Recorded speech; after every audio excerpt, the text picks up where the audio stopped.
আসসালামু আলাইকুম। We are হোটেলিয়ান। Hotel সম্পর্কে আমি আরো কিছু বলতে চাই। আহ, হোটেলের শেফের কাজ, শেফ, স্টাফ শেফের কাজ। স্টাফ শেফ হচ্ছে যাই, যেগুলো আমি পরে বলবো। স্টাফ শেফের কাজ সার্ভিস, এফএমবি সার্ভিস, হ্যাঁ, বেল বয়, এমনকি সিকিউরিটি। নেক্সট সিকিউরিটিতে কিন্তু অনেক ভালো ইনকাম। যেমন বার সিকিউরিটি আছে, আবার হচ্ছে যাই বাউন্সার আছে, বার বাউন্সারের সব থেকে বেশি ইনকাম। ঠিক আছে, হোটেলের সব থেকে ভালো ইনকাম হচ্ছে যে বেল বয় আর হচ্ছে যে বার বাউন্সার। ঠিক আছে, এটা একটা কোর্স হয়, সরকারিভাবে একটা কোর্স করা ব্র্যাক থেকে। অবশ্যই মানে যে যে টাইমে ঢুকতে চান, আর মেয়েদের জন্য সুযোগ আছে। মেয়েদের জন্য এফএমবি সার্ভিসে, আবার হচ্ছে যাই এটা কোর্স হয়, এটা একটা কোর্স হয় সরকারিভাবে।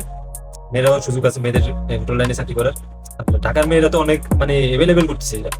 ঠিক আছে, এফএমবি সার্ভিসে, এমনকি মানে আমরা লবি বলে লবিতে মেয়েরাও কাজ করতেছে।